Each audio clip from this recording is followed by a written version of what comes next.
422장 찬양하겠습니다.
함께 할 말씀 로마서 11장 13절에서 24절까지 보겠습니다.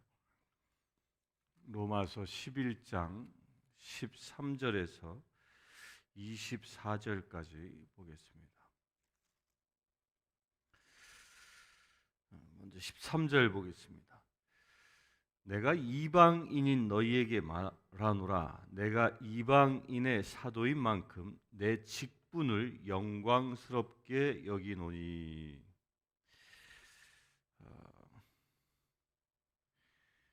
사도 바울 자신은 어찌 보면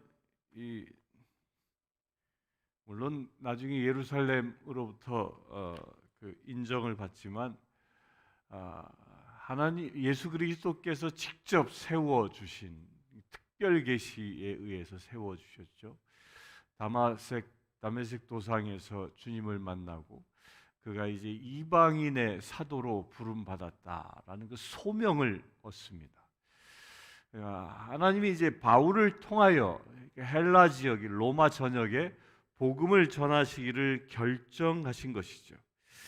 그 복음을 전한 이방인의 사도로 세워진 본인에 대하여, 그 본인의 그 부르심에 대하여 사도 바울은 어떤 생각을 가지고 있었냐?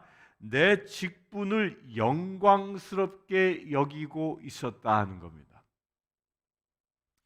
사도 바울이 이방인의 그 사도로 부름받은 그 자체는 바울은 그것을 영광스럽게 여기고 있다라고 얘기하지만 우리가 사도행전을 쭉 보아온 것처럼 사도행전에 그 기록되어져 있는 말씀들을 보면 곧 바울이 그 이방인의 사도로 어떻게 살아가고 있는지 또 어떻게 죽음을 맞이하였는지를 우리가 살펴보면요, 그게 과연 영광스러운 것일까? 세상적으로 보면 그가 가는 길은 매를 3번씩이나 맞아야 했고 죽기도 하고 죽었다 다시 살아나기도 하고 온갖 핍박은 다 당했던 사람입니다. 내가 그를 죽이기까지는 먹지도 마시지도 않겠다고 결단한 사람들이 40여 명이나 되고 이런 저주들이 늘 세상적인 저주들이 그를 위협했던 그런 험악한 삶을 살았던 사람이었습니다. 그런데 그럼에도 불구하고 사도 바울은 그런 고생길을 살고 있는 그 자신의 삶, 그렇게 자기를 고생스럽게 하고 있는 것이 무엇 때문이에요? 이방인의 사도로 부름받았다라는 것 때문입니다. 이방인의 사도로 부름받았기 때문에 그의 삶은 아주 고생 바가지였습니다. 그가 예수를 만나기 이전까지는 세상적으로 보면은 아주 잘나고 떵떵거리고 살아갈 수 있는 사람이었습니다. 그러나 예수로부터 이방인의 사도로 부름받은 그 직후부터는 그의 길은 고행의 길이었다는 겁니다. 그런데 사도 바울은 그 고생의 길을 고생으로 여기지 아니하고 영광으로 여겼다 하는 겁니다. 이게 놀라운 믿음의 고백인 겁니다. 사도 바울은 세상에 속한 사람이 아니라 하나님께 속한 하늘에 속한 사람이었다는 그 믿음의 확신이 이렇게 세상으로부터 받는 고난으로부터 그 고난 때문에 고통스러워하지 아니하고 오히려 그 고난이 자신을 하나님께서 영광스럽게 여기는 그런 강한 자긍심이 그 안에 있었다는 겁니다. 내가 이방인의 사도로 부름받은 그 자체를 영광스럽게 여긴다. 하나님이 나에게 주신 그 영광 그 자체다. 우리도 이와 같은 도전이 임하게 되시길 축원합니다. 교회 안에서 직분을 받습니다. 교회 안에서 여러 가지 사역들을 하게 되어집니다. 교회에서 여러 가지 사역을 하고 직분을 받으면 공통점이 뭐냐 하면 자기가 더 많은 시간을 내야 하고 노동도 해야 하고 봉사도 해야 하고 물질도 봉헌해야 하고 여러 가지 내가 감내해야 할 고난이 많이 앞에 놓여 있습니다. 직분이 커지면 커질수록 내가 감내해야 할 고통은 더 커지는 것입니다. 그런데 교회 일을 하면서 교회 일을 하도록 하나님께서 나를 부르셨다.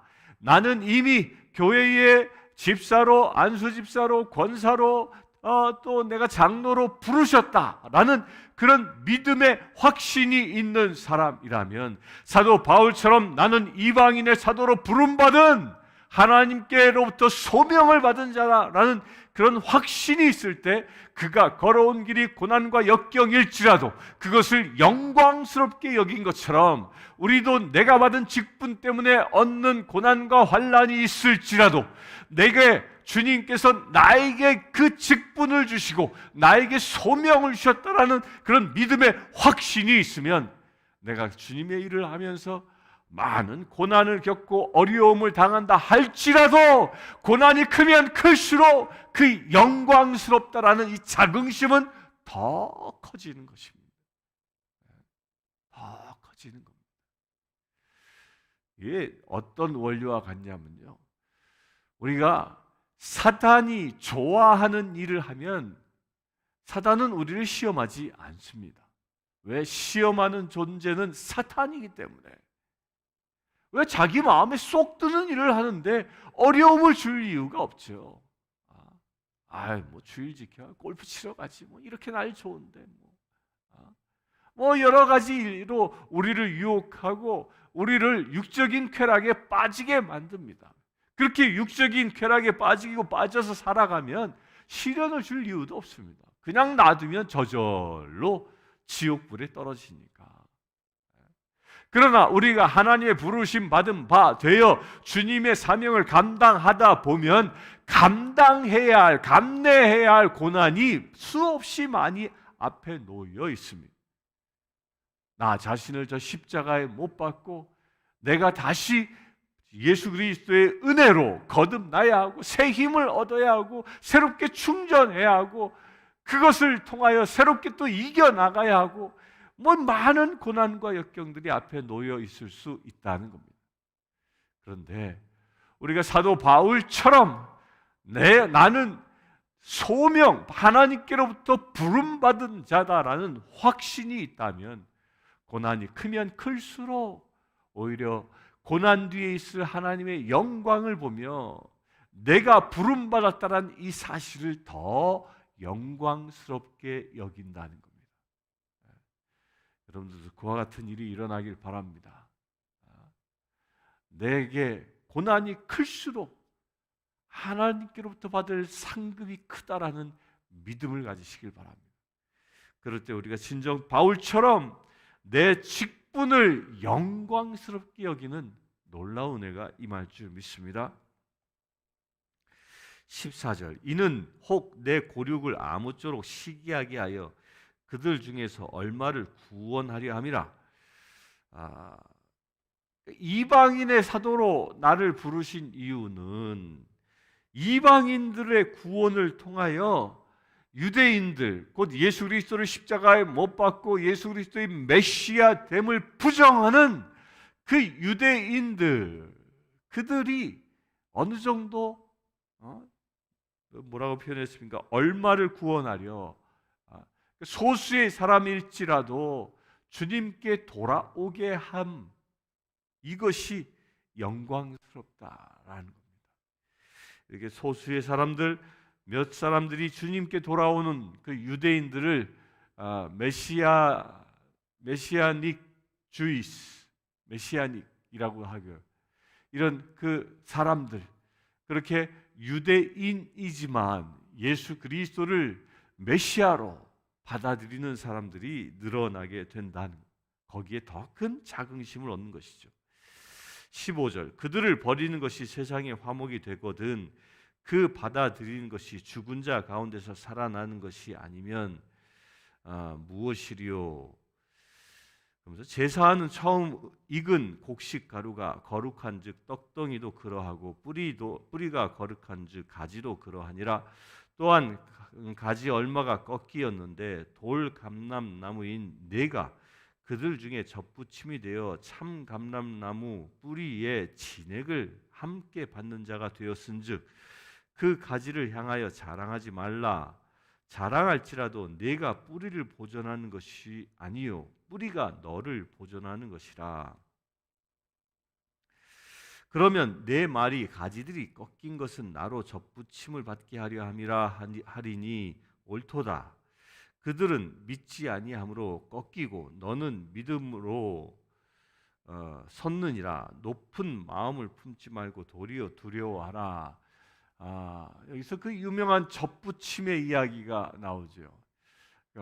유대인들은 참 감람나무로 비유를 하고 이방인들은 돌 감람나무로 비유를 합니다. 그래서 참 감람나무가 예수 그리스도를 받아들이지 아니하는 거지요. 이것은 예수님께서 포도나무를 비유를 통하여 얘기하신 것과 거의 비슷합니다. 포도나무 가운데에 열매를 맺지 못하는 가지는 잘라버린다 그랬습니다. 그러니까 참 감람나무임에도 불구하고 거기서 열매를 맺지 못하는 가지들은 잘라버린다는 거예요. 꺾어버린다라는 뜻이 그거예요. 잘라버린다는 거예요. 잘라버리지만 돌무화과 나무의 가지를 잘라다가 참 감람나무에다가 접붙이게 되어지면 그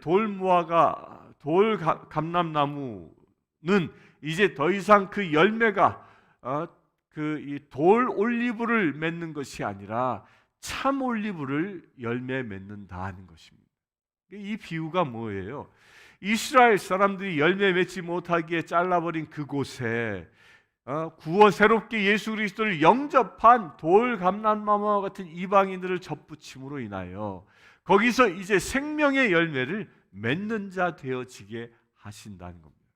여기서 말하고 있는 것은 그렇기 때문에 돌 감람나무인 이방인들이 유대인을 무시할 것도 아니요. 왜? 그의 뿌리는 이미 유대인과 같이 접붙여졌기 때문에 자기의 생명은 나의 뿌리에서부터 영향을 얻는 게 아니라 참 감람나무인 유대인들로부터, 그 유대인의 전통으로부터 그 영양분을 공급받기 때문에 자랑할 이유가 없다라는 겁니다. 그래서 끊임없이 참 감람나무든 돌 감람나무든 겸손함을 이야기합니다. 겸손함. 이 돌 감람나무, 이게 영어로는 wild olive. 이 영어 표현이 참 재밌습니다. 우리는 배를 이야기하듯 이 야생에서 그냥 막 자라난 배, 그래서 먹기가 먹을 수 없는 그런 배, 그걸 돌배라 이렇게 얘기하죠. 그런 돌 이렇게 붙여서 이야기하는데 딱딱하다, 뭐 그렇게 쓸모없다 이런데 영어는 좀 달라요. 와일드, 와일드, 들판에 이렇게 막 펴져 있는 이 들판에 쫙 펴져 있는 그런 풀들도 한국말로는 잡풀 그렇게 얘기하는데, 영어 잡꽃 그렇게 얘기하지만 영어는 와일드 플라워 이렇게 얘기하는, 와일드라는 말을 굉장히 잘 쓰는 것 같아요. 근데 원어도 그렇습니다. 원어도 그렇게 들판에, 사람의 손을 거치지 아니한 그런 들판에 쫙 퍼져 있는 그런 자생하고 있는, 그러나 거기에는 좋은 열매를 맺지 못하는, 이게 어떤 신비의 표현이기도 합니다. 하나님께로부터 돌봄을 받지 못하는 존재는 좋은 열매를 맺을 수 없다라는 그 신비가 거기에, 그러니까 와일드라는 말이 그겁니다. 그러니까 하나님께로부터 벗어난 자라는 거예요. 하나님께로부터 벗어난 자. 곧 에덴 동산은 하나님과 함께 사는 곳이었는가 하면 에덴에서 쫓겨난 그곳이 와일드인 겁니다. 와일드. 그 와일드는 뭐예요? 거기는 이 가시 넝쿨이 자라는 곳이었기 때문에 아주 질긴 생명력을 갖고 있어야 하는 곳이에요.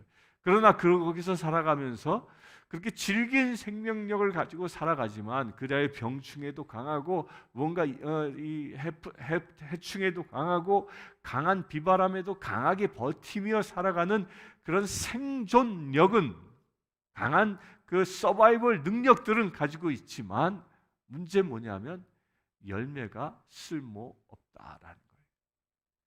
하나님의 보호심 가운데 있는 자는 비록 그가 연약해 보인다 할지라도 좋은 열매를 맺지만, 하나님의 보호하심을 받지 못하는 것은 강해 보일지라도 좋은 열매를 맺지 못한다는 겁니다. 이것은 마치 우리 그리스도인과 세상인과의 그 차별성을 두고 말씀하기는 것과도 같습니다. 어쩌면 그리스도인들보다 세상 사람들이 이 세상이 변하는 이런 엄청난 격변기에서도 적응력이 훨씬 더 뛰어날 수 있습니다. 오히려 그리스도인들은 말씀을 기준으로 살아가기 때문에 융통성 없는 사람이라고 낙인 찍힐 수 있고, 답답한 사람이라 해서 왕따 당할 수도 있습니다.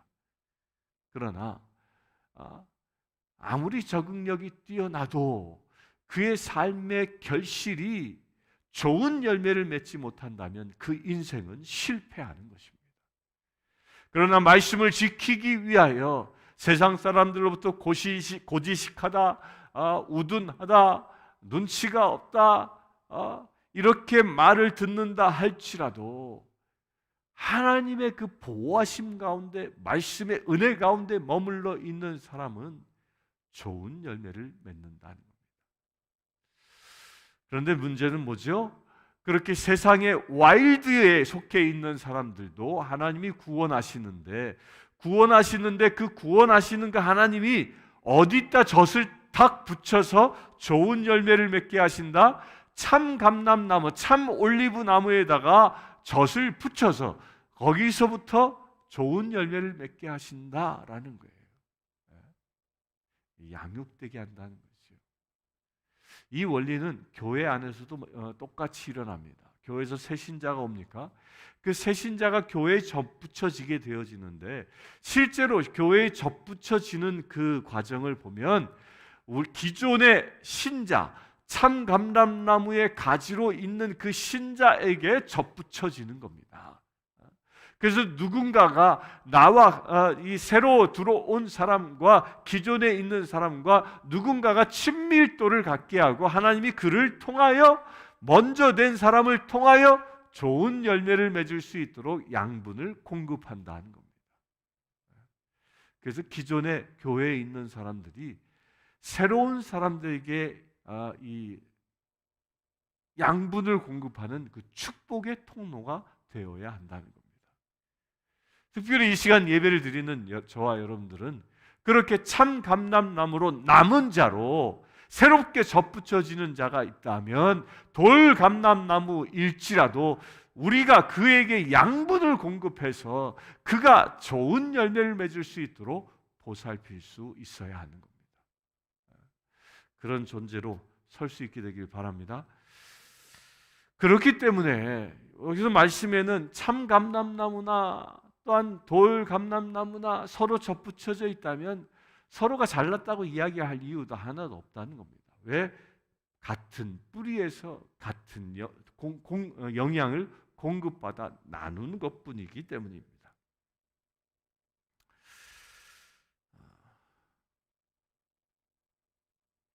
20절 봅니다. 그래서 18절에 서로가 자랑하지 말라. 뿌리가 너를 보존하는 것이라. 그러니까 기존 신자들도 새로운 사람들에게 뭐 자랑할 이유도 하나도 없다는 거예요. 나의 뿌리도 나의 그 영양분도 어디로부터 와요? 뿌리 대신 예수 그리스도 말씀을 통하여 오기 때문입니다.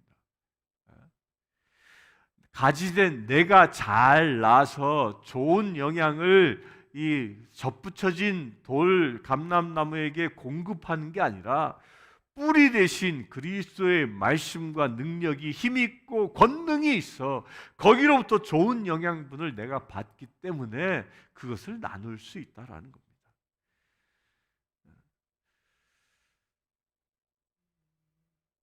19절부터 봅니다. 그러면 내 말이 가지들이 꺾인 것은 나로 접붙임을 받게 하려 함이라 하리니 옳도다. 그들은 믿지 아니함으로 꺾이고 너는 믿음으로 섰느니라.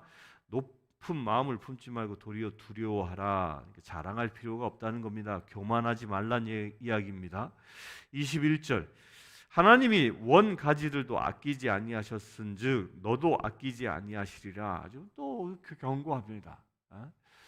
내가 아무리 참 감람나무로 열매를 잘 맺는 그런 가지로 있다 할지라도 자랑할 이유도 없고 또한 내가 돌 감람나무로 접붙임 받은 자 되어 좋은 열매를 맺고 있다 하여 잘려 나간 그 참 감람나무 가지를 보고 비방하거나 그에게 대하여 교만한 마음을 품을 이유가 하나도 없다는 거예요. 왜?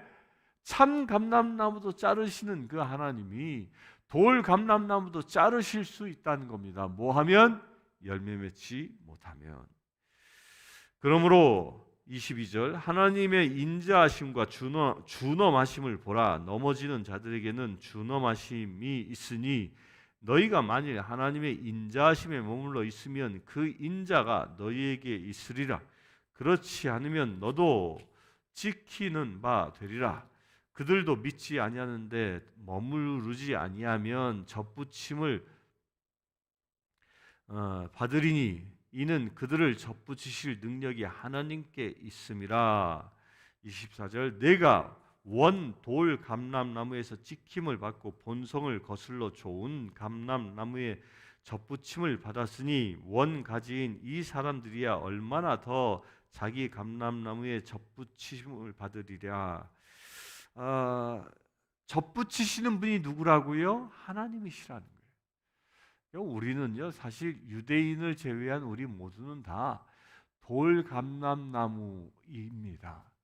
돌감람나무인 우리를 하나님께서 택하셔서 그 야생에서 자라고 있는 우리를 가지를 잘라내서 참 감람나무에다 접붙여 주신 거랍니다. 그렇기 때문에 그 능력이 하나님께 있기 때문에 우리는 나 자신이 나를 자랑할 이유가 하나도 없다는 겁니다. 23절에 그들도 믿지 아니하는데 여기서 말하는 그들은 유대인을 얘기하는 거죠.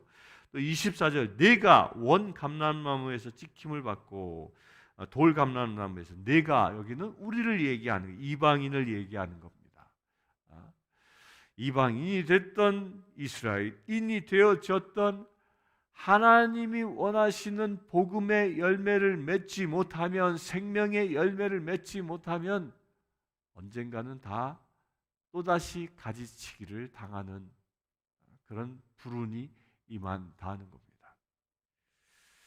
우리가 먼저 되었다고 해서 나 자신을 자랑할 이유도 없고 나중됐다고 해서 낮은 자존감을 가질 이유도 없는 겁니다. 중요한 건 먼저 됐던 나중되어졌던 참 감람나무에서 나온 새 순이든 돌 감람나무에서 접붙임 받은 그런 순이든 중요한 건 뭐예요? 생명의 열매, 참 열매를 맺을 수 있는 조건은 동일하게 부여받았기 때문에 그 좋은 열매를 맺는 것이 정말로 중요한 궁극적인 목적이라는 겁니다. 내가 돌 감람나무였는지 참 감람나무였는지가 중요한 게 아니라는 거예요. 지금 내가 무슨 열매를 맺고 있느냐 하는 겁니다. 좋은 열매를 맺으면 하나님의 보호하심 가운데에 더 좋은 열매를 맺을 수 있도록 하나님께서 나를 보살필 것이요. 그러나 내가 좋은 열매를 맺지 못하면 참 감람나무의 가지조차도 자르신 그분이 돌 감람나무 접붙인 가지를 자르는 것은 더 쉽다라는 겁니다. 오늘 하루 이것을 가지고 묵상할 수 있게 되길 바랍니다. 내가 정말 오늘 하루도 주님이 보시기에 좋은 열매를 맺을 수 있는 삶이 될 수 있도록 하나님이 나에게 원하시는 좋은 열매가 무엇인지 묵상하시고 그 열매 단 한 가지라도 사랑, 선행, 온유, 절제 이런 열매들이 있으면 그 단 한 가지라도 내 안에서 오늘 열매 맺을 수 있도록 한번 살아볼 수 있게 되길 축원합니다. 이것을 놓고 또한 기도하겠습니다. 기도합시다. 주 아버지 하나님, 돌 감람나무와 같은 우리였지만 주님께서 저 야생에서 우리를 잘라내셔서 우리를 택하셔서 참 감람나무 대신 그 예수 그리스도에게 우리를 접붙여 주시는 감사합니다. 그래 우리가 더 이상 아무짝에도 쓸모없는 돌 열매를 맺는 자가 아니라 생명의 열매를 맺는 주님의 거룩한 자녀 되게 하심을 감사합니다.